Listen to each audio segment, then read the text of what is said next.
minutes or so, what we thought we would do is talk a little bit about sort of the secrets, right? The inside track as to how do you look at, evaluate, and determine what franchises are even worth your time to investigate, and then how do you investigate those brands?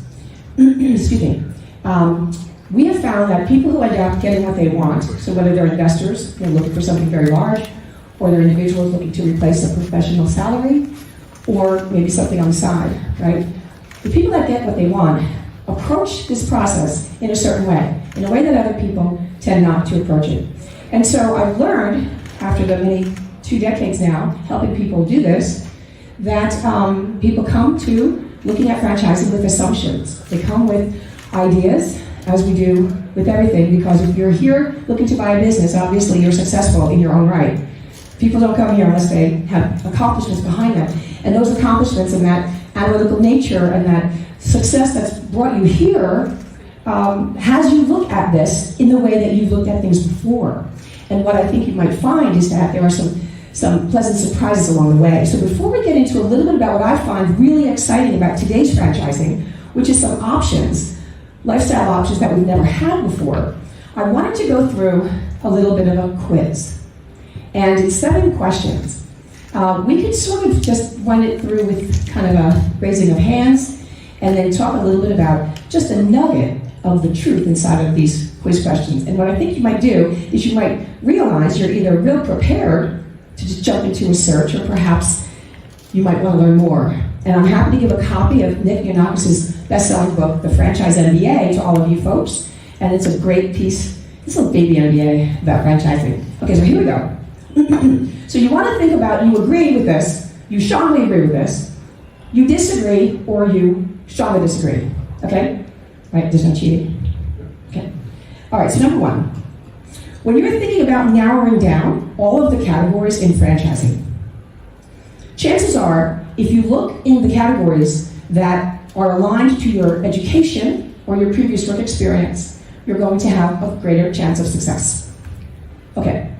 4 answers, ready? Strongly agree. Agree? Disagree. Strongly disagree? Excellent. Keep score. Number 2. One way to decrease the risk of your choice is to focus on recognized name brands, learn more about those, the larger systems, because there's a correlation, of course, between growth, recognition of these brands, and your percentage of chances of success. So, strongly agree. Recognize brands and larger brands. Agree to that? Agree to that? Disagree to that? Strongly disagree to that. All right, I'm watching everyone actually. Okay, when we think about our budget, the investment level, the total investment level that we're willing to sort of risk, like go to Atlantic City, right? I'm willing to lose 100, which isn't the way to go to Atlantic City. Okay, my investment level, it's safe to assume that there's a reasonable correlation, it's reasonable, between the investment level and the potential net returns of that business. There's a reasonable correlation. So if I'm in the $100,000 to $200,000 range versus the $400,000 to $500,000 range, the correlation to my earning would be reasonable. It's reasonable to expect that to help you determine your budget. How many strongly agree with that? The correlation. How many agree there's probably a correlation there? And who would disagree with that there is not a correlation there? How about strongly disagree? There's 0 correlation. Okay, great. Okay, here we go. Another way to decrease the risk of failure, right? That's the big question, right? Is to consider, what does my town or community or area need? Or, when I look at the place I'm going to put a business, where is there little to no competition? Okay? So I want to analyze that a little bit and say, this is what the town or the area needs. Who strongly agrees with that? Who agrees? Who disagrees with that? Who strongly disagrees with that one?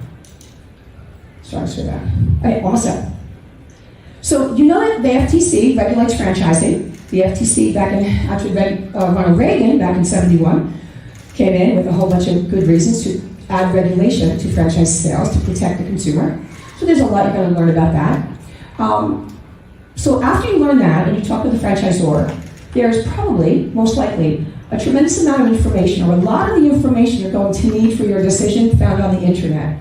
if you got some guidance as to where to find it, there should be places to help you find the critical stuff about a business. There should be like an internet search kind of thing, like your research. Okay, who strongly agrees? You need to Google. Who agrees? Google's going to provide you with. Who disagrees with that? No, strongly disagree with that. Okay, number 6. Another way to decrease your failure rate or to increase your success rate is going to be to first and foremost focus on the products, the services you might be a consumer of, you might have an affinity toward, you might have a passion about. You might really enjoy or like or appreciate that product or service. That should be sort of maybe number 1 or primary in your search criteria, sort of a feeling toward that end product. Strongly agree to the correlation between success and passion. Agree? Agree. Agree. Disagree? Disagree? Strongly disagree? Okay, where are we? Number 6. Number 7, sorry.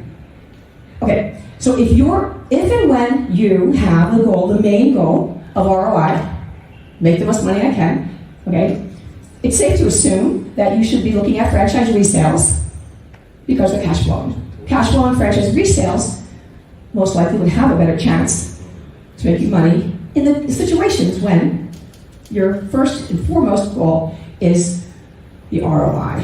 Who strongly agrees with the idea of franchise resales? Strongly agree? Agree? You agree to that? Look there. Who disagrees with that? Strongly disagree, or you give up on the thing? Which is it? Okay. So you had 7 questions. So in your head, you kind of have a sense right of where you're going to these statements. 100% of those questions are strongly disagree. Did anyone? I know you started at that. There's not a single truth in any of those 7 statements. Yet those are they tend to give rise to an attitude or to a disposition people come into this search with.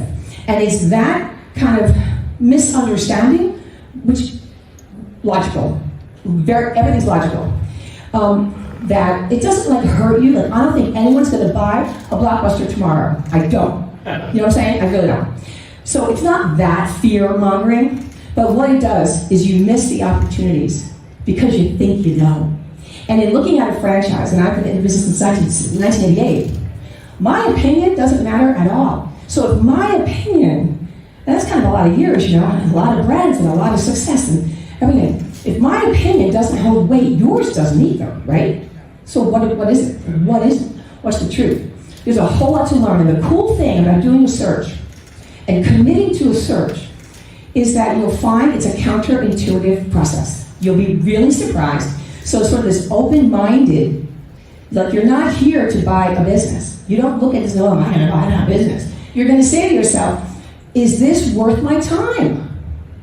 And then you're going to spend 30, 60, 90 days going through a due diligence process. And so why have all this calculating going on right now? So I want to quickly, before I show you just a couple things, because I want to get through 2 parts of this, I want to go through and just tell you a nugget as to the truth, okay, in those 7 statements. If that makes sense, that'd be helpful. And this way you can sort of see the counterintuitiveness that you're going to be experiencing. Okay, so the number 1 thing is about my work experience and about the why wouldn't, I've been, a teacher, I've been from health services, right? My rich background, my education, my master's degree, and my 21 years of blank, wouldn't I be more successful in a franchise system? Absolutely not. It might be easier or something like that, but ultimately we're looking at data and numbers and statistics, okay? That's what you want to be talking about, not feel good and all that stuff. Is there a correlation between if the franchisor has 99 franchisees and we took the 13 that were from that profession, will those financials be any better? There's no. Why is that? Because a good franchisor has a significant, sophisticated training program, and you don't come to the business with that service, unless you're going to be the guy who's hammering the nails or making the donuts. You couldn't make the donuts, that's different. But if you're investing and you're changing your life, these businesses don't need that, which is beautiful because you could recreate your entire life. Doctors can get into, art therapy or whatever it is, right? And kindergarten teachers, they could be in technologies and stuff like that. So it's all about learning about top performing franchisees and their background. You come to the experience with your, it's not like who you, look at it this way, it's not what you've done, it's who you are. You get that? It's not what you've done, it's who you are. Who are you in terms of a leader, a manager, the investor here, right? So those, it doesn't matter if it came from any discipline at all, but that's what you show up with the franchisor. Does that make sense? And the rest is filled in during the training. Number 2, you can decrease the risk with recognized brands. I think you might have gotten this. The fact that a brand is large is no indication that it's doing any better than a small one. In fact, franchising doesn't have a whole lot of tons of research behind it. There's 2 companies that do research. The one study that I do have about this state they looked at 1,710 systems, and what we saw was that there was no significant difference between the number of units, to get this, the number of units and closure rate. That's what we look at. It's a hard number. Bankruptcy, defaults on loans, and closures. So if they had 14, they had 44, they had 440, this percentage does not increase, or decrease, as the system grows. So that assumption is going to keep you away from newer brands. And there are newer brands that are blowing the lid off of older brands. So keep really open mind to that. Okay, number 4, I should look at my town. I should consider, what does the town need? I mean, look, we have all these children and there's really no daycare. Like, okay. So the assumption there is that, and this is really kind of, I don't mean to be sarcastic about it, like, yes, of course it matters, right? What I wanted to bring up is that it's the franchisor's responsibility, not yours or mine, to determine where is a viable market in the country and what is a viable market in the country. So that's an important word, a viable market. So if I was working with you, after we figure you out, we're trying to curate a list of brands that are worth your time.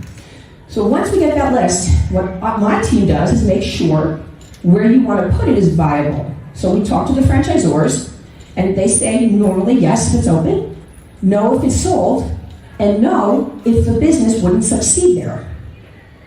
So is it important that you see the opportunity? Or yes, but it's not important when you say there's too many pizza places. That's not important, because this brand, if it's a good brand, will be there. Like with or without you, and it'll be there. So the question really is, what makes up this market? Why is my market viable? Who else does it look like? They should all look the same to a degree, you see, the viability of a market. So like gyms and fitness, their criteria list sometimes could be 10 points. They want everything from anchor stores to traffic counts to sizes of this, and let alone household income, of course, is always part of it. Whereas other brands, like a little coffee shop, they're not going to have 15 points to create a viable market, but you're going to learn about that. So you can feel comfortable that if they say it's available, if it's a good, solid organization, a good company, that it's going to succeed there. Okay, so this next question is a day seminar, but I'm going to tell it to you in 2 sentences. This regulation thing is really cool. You can learn about these things on the internet, that there's some protections built into the discovery system, process for you. But the 3 things that you need to know to buy a business, to make a decision, none of these 3 things are on the internet anywhere to be found, but you need these. People make decisions without these, but maybe not the wisest decision. So the 3 things that, after talking to a lot of people, it's just obvious and common sense. How much money is really in this business? And when do I start making it? Really? What do I really do? What do I really do? These terms, semi-passive ownership and all that. What do I really do? How does owning this business affect my life, my lifestyle, right? Important. And number 3, frankly, are these people ethical? How do they problem solve? Is he a jerk? Is everything nickel and dime? What am I not hearing? Are there 22 franchisees pooling money to sue him in a year and a half?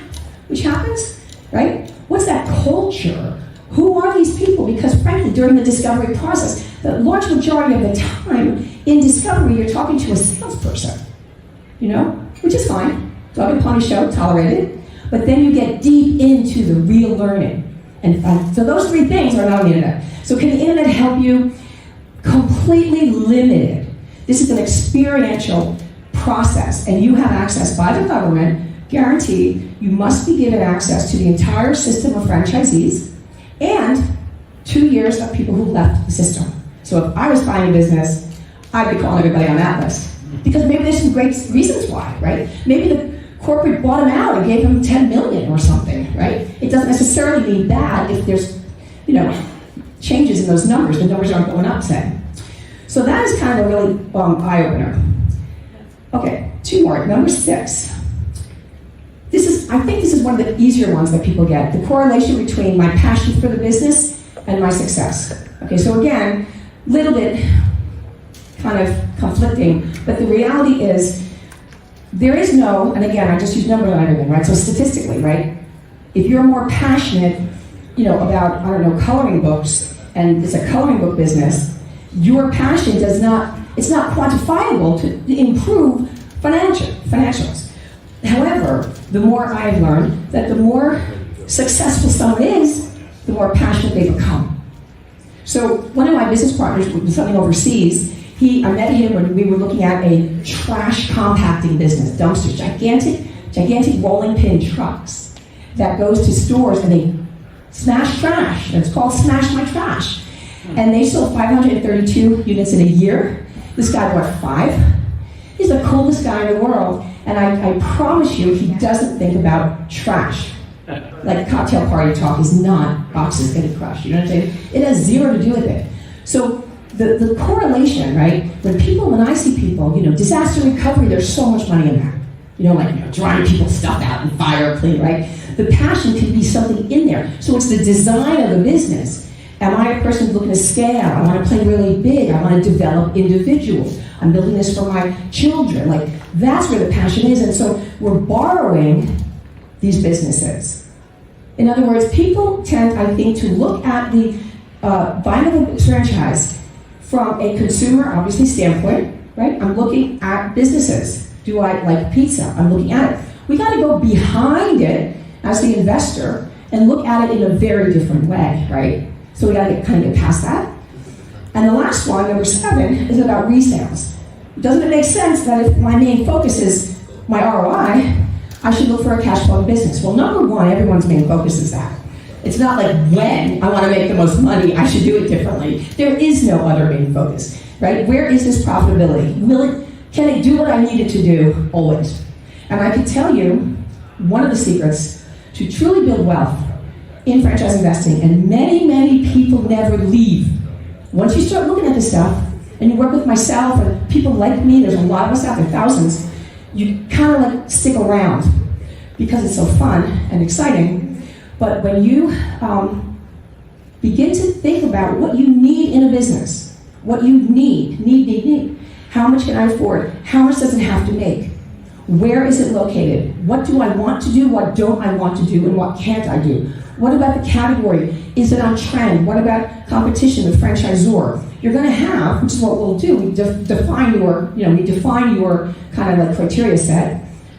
And then you say to someone, in the role of mine, you say, oh, by the way, go find that within five miles. Go find that within 5 miles, and I would like it to be existing, cash flowing with no problems. I don't want to buy a problem, Well, then why is this guy selling it? And frankly, because in a good franchise system, all of the franchisees that you become friends with, they know you're retiring and you're going to go to, Maui for the rest of your life. They know, and your good business is going to get scooped up. So there's no logic. Now, could we add to your search? Hey, look, if there's this perfect, resale, the guy had no children, he had no friends, he was very dislikable, but he was rich and he did a great job, and corporate didn't really want it for some strange reason, and it's in my price range, it's making money, I love it, and it's literally a block and a half away, then we're going to look at that too. But in the last 2012 was the first time, full 2012 was the last time I put a guy in a resale. Everybody else is new build. Yes, sir. 2 minutes, thanks. So the last thing I wanted to share with you is what I believe to be the most exciting. Back up to the 70s, franchising was convenience stores, right? Make the donuts, right? In other words, buy a job for yourself. No one wants that. So then around the 90s, 2000-ish, we started hearing semi-passive, manager, right? That's really popular now. Everyone's going to say that. They want to talk to you. They're not all built that way. And there's ways to determine that. And today, what we have on the left-hand side is the passive investor model. So if you're interested in this, it's attracting investors, private equity people, real estate investors, people that say, okay, where else can I put my money, but I just don't want to work. So the passive investor model in franchising is just about 4 years old. Out of the 300 brands that we know, there's 5 that offer it. It's a very limited, but the way it works is you own that business 100%. And that semi-passive role, so imagine you had a business, you manage a manager, you work 10, 15 hours a week, that model which we have all day long. All you're going to do is outsource that, 10 to 15 hours a week, back to the franchisor for a little bit of a royalty. And now you're in a growing, strong franchise business that's building brand. Nationally, you're building it locally. Equity, ride, and you're working as much or little as you want, half an hour a month, an hour a day, whatever you want in that business. So we have now passive investing options, limited, there's a net worth qualification. It's a very different game to play, but it's gigantic. We have active full-time and active part-time. And when you want to be an active owner, right? I can work 30, 40 hours a week. And again, you don't want to make the donuts. There's a lot of ways to use your skill set, but you don't have to ever do full-time. There's a lot of cool options. I'd be happy to talk with you and help you kind of just learn a little bit about those options. Because in my mind, as you're talking to these businesses, in my estimation, the model, my contribution of time, because this is all about lifestyle, right? It's increasing the quality of my life, right? Whatever that means to you. Freedom, security, opposites, but people want both. So there's a lot to learn. It's a fantastic time to be curious. So stay curious and have a great show. And I'll be following up with you guys after the show, and I'll be outside to chat. Thank you. Just take a couple questions and break. Oh, sure. Yeah, thank you, Bill. A couple of minutes for questions. We covered kind of a lot of stuff. So, yes, sir. Do you mind giving us a couple of examples of the passive investing? A couple of examples. So passive investing started in the restaurant business where the franchisor, who's the restaurant guy, would partner up with an operating entity. And it was like a 50-50 profit split. But people did it all day long. And now, the very smart, seasoned franchisor groups that have incorporated it, it's in the pet care business. We have it in the medical space, medical and wellness, home services. Every category, has those. So it's not an example of like that business is that. It's more like, do you want to take a look at that? Because it really doesn't matter what that business is doing if you like the business and you look at the numbers. So we could find that across 6 or 7 categories today. One more question? Yes, sir. What was your name and your company's name? So my name, can I do it? That's good. Here, let me do that. Let's go to the end here. Master. So Mariel Miller, that's my name, and I'm with the Franchise Consulting Company and the Great American Franchise Expo. And if we stand you, I'll be sending you a couple of really important docs, and I can send you a copy of the Franchise MBA, which is an actual book in the mail, and it's an awesome read. And if we work together, I like my clients to be following along that book and learning the process of exploring these brands. Yep.